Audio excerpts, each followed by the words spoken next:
What is up, guys? This is Divyanshu back with a video.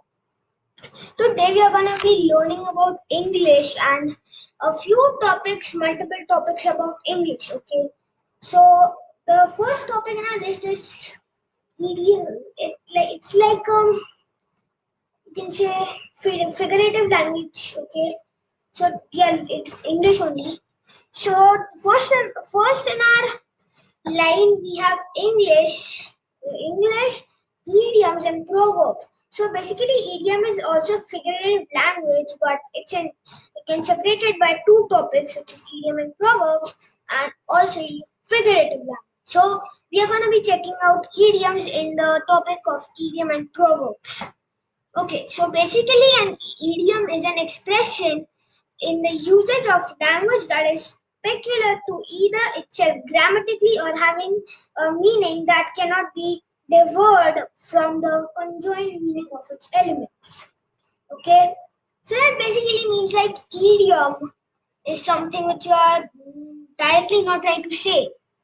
It means which you are not directly trying to say, you are like expressing it in different ways, and then you are saying it. So the main point is not there. Like what you are trying to say is not in the sentence. You're expressing it in other ways. Okay, expressing it in like other ways. Okay, right. So next, then we have proverbs. Proverbs are short sayings that use imagery to provide a generally accepted truth or wisdom. For example, first you're going to be complete this. Contains advice and provides a way of looking at the world. So, for example, the sentence is, don't cry over spilled milk. So that means basically now that you have already spilled milk, why are you crying over it? Okay. So the person one is giving advice to the person two, or the person two is giving advice to the person one. Okay. Then we have next on our list figurative language. Figurative language refers to the use of words in a way that deviates from the conventional order and meaning in order to convey a complicated meaning, colorful writing, clarity, or evoke comparison. It uses an ordinary sentence to refer to something without directly stating it. So basically, figurative language is also like idiom because, as I told you before, idiom is also a part of figurative language. Okay. So now, figurative language. It's basically these one. It has 7 elements in it, but since one is idiom, and I've put that in the form to describe this whole text. The text over here, idiom and proverb. So we basically have 7, but I've not explained idioms in the figurative language part because it is already over here. Okay. So basically, idiom. Okay, no, sorry, not idiom. Yeah. So figurative language is like for you take a win ticket story, for example. Not always the author is directly stating everything. Not exactly what the author is directly trying to say that he had gone to the, like for example, he had gone to the town pool.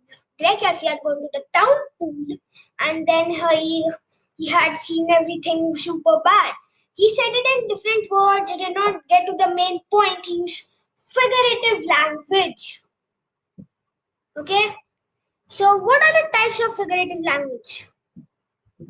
First on the list, you have simile. Next, we have metaphor.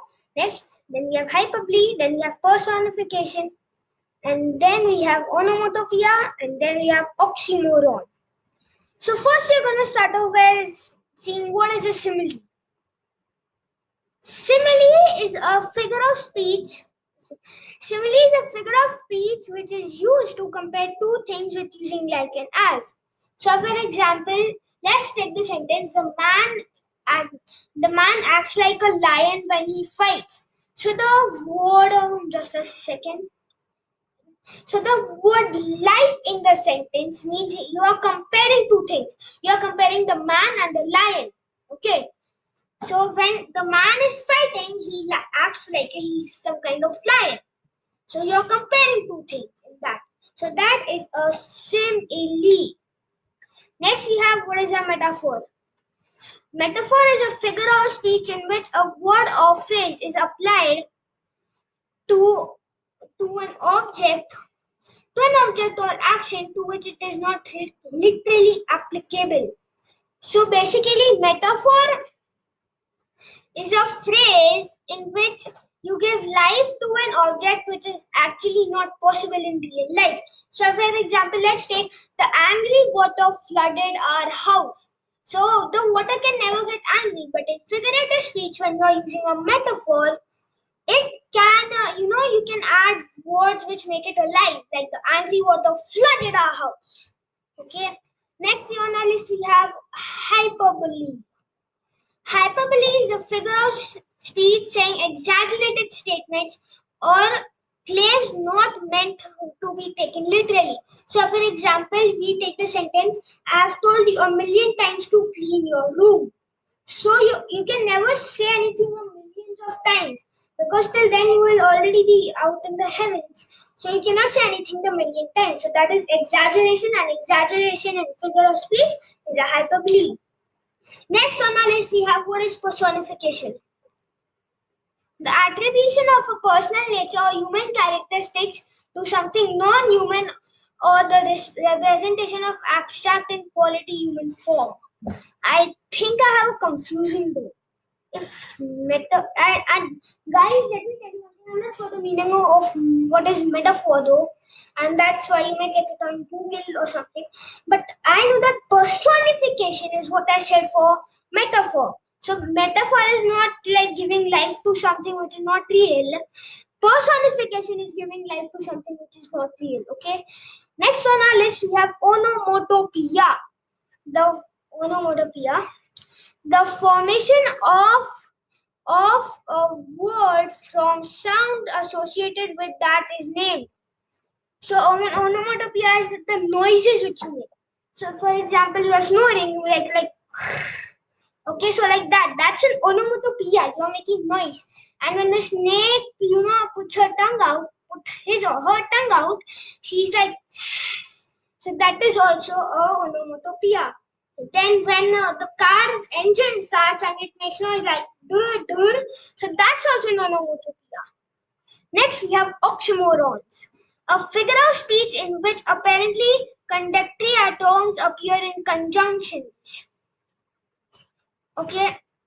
Next, after that, what do you say? Yeah, implicit and explicit information.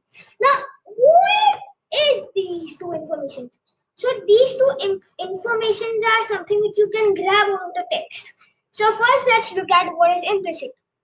Not directly stated, clues are given in the text. So, let's take the text example. Maria was mad at her mom for for grounding her. Okay. So, you can say that Maria was angry.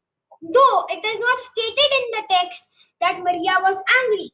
It was said that Maria was mad at her mom, not angry. So, that word mad gives us a clue that yes, she was angry because mad is equal to angry. Okay. So that's an implicit information. Now, explicit information. So, in the same text, Maria was mad at her mom for grounding her. You can say that Maria's mom had grounded her. And it is stated in the text that yes, Maria's mom had grounded her. Okay. So that is what is explicit information. Now we come to inference. Inference is an act or process when you are trying to take explicit information in the text. It is an act or process of using clues or evidence to draw a conclusion. So you have to when you are taking clues and evidence, when you are doing that whole process, that is called an inference. Okay. So when you are doing that process, that is called an inference.